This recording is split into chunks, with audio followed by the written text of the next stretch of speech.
Hello friends and welcome back to our YouTube channel Hitar Gupta official. जैसे आपने हमारी last videos में देखा होगा कि हम एक उत्तराखंड की ट्रिप पे आए हैं। तो आज हमारा 6th डे है उत्तराखंड में और हम लोग देहरादून में हैं। आज हम लोग सबसे पहले सुबह सुबह आए हैं टपकेश्वर महादेव मंदिर।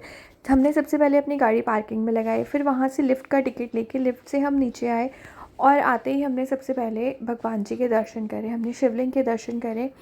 इस मंदिर का नाम टपकेश्वर इसीलिए है क्योंकि यहाँ पे पहाड़ों के बीच में शिवलिंग की स्थापना करी गई है और पहाड़ों से यहाँ अपने आप एक ड्रॉप जल की शिवलिंग पे झड़ती रहती है। शिवलिंग के दर्शन करने के बाद हम गुफ़ा के अंदर गए और हमने सिंदूरी हनुमान जी के दर्शन करे, सिंदूरी गणेश जी के दर्शन करे और बहुत सारे अच्छे अच्छे दर्शन करने के बाद हम फिर से बाहर आए। तो हमारे हितार बाबू बोले कि मम्मा मुझे शिवलिंग पे जल अर्पण करना है। यहाँ पे हितार ने शिवलिंग को जल अर्पण किया और महादेव का आशीर्वाद लिया। ये मंदिर बहुत सुंदर है। लास्ट टाइम जब उत्तराखंड में बहुत ज़्यादा बारिश आई थी तो टपकेश्वर में भी पानी काफ़ी ऊपर तक आ गया था और पता लगा था कि कुछ मूर्तियों का भी नुकसान हुआ है, थोड़ा सा मंदिर का भी नुकसान हुआ था। बट अब ये बिल्कुल ठीक हो चुका है, रेनोवेट कर दिया है। यहाँ गुफ़ा थोड़ी सी नीची है, मतलब आपको झुक के चलना होता है, नहीं तो आपका सर फूट जाएगा। यहाँ देखिए ये गुफ़ा के अंदर के दर्शन है माता रानी के। बहुत बहुत सुंदर मंदिर है ये, बहुत सुंदर। ये शिवलिंग के दर्शन करिए हमारे साथ। उसके बाद हम यहाँ से बाहर आ गए थे और बाहर आने के बाद हमने शिव परिवार के दर्शन करे। शिव परिवार के दर्शन करने के बाद हम मंदिर के दूसरी साइड जा रहे थे। ये मंदिर दो तरफ बना हुआ है और बीच में गंगा मैया बहती है। हम दूसरी साइड मंदिर के चले गए, बीच में एक पुल है, ये पुल बना हुआ है। इस पुल से हमने गंगा मैया को पार किया और हम मंदिर के दूसरी साइड चले गए, जहाँ पे जाके हमने सबसे पहले माता रानी के दर्शन किए। ये एक गुफ़ा के अंदर माता रानी बनी हुई है, माता रानी की मूर्ति है। यहाँ हमने माता रानी के दर्शन करे। फिर हम आगे यहाँ पे हमने दर्शन करे श्री कृष्ण के, जिन्होंने अपनी उंगली पर गोवर्धन पर्वत उठाया हुआ है और ये एक बहुत सुंदर झांकी बनी हुई है। उसके बाद हमने दर्शन करे लक्ष्मी नारायण के, जहाँ नारायण भगवान शीशनाग पर विश्राम कर रहे हैं और लक्ष्मी जी उनके साथ में विराजमान है।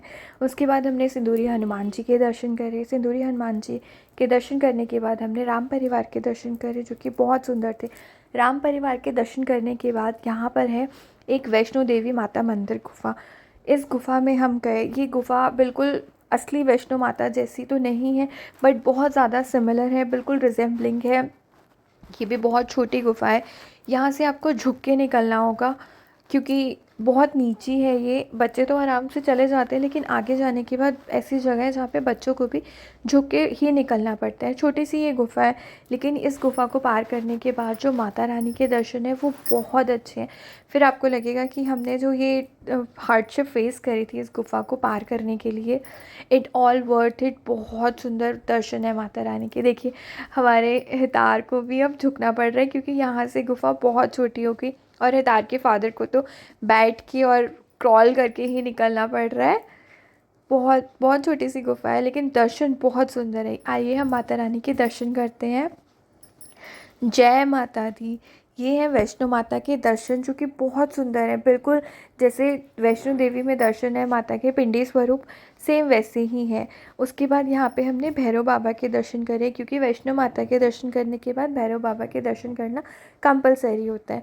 उसके बाद जाते हुए तो हमने पुल पे से गंगा मैया को पार करा था और वापस आते हुए हमने यहीं पे जो ये एक छोटी सी प्लाई रखी हुई थी उस पे से हमने गंगा मैया पार करी। क्योंकि आज छठ पूजा थी, हमें भी यहाँ पे आके पता लगा कि छठ पूजा साल में 2 बार होती है। एक बार दिवाली के आसपास और एक बार मार्च में भी छठ पूजा होती है।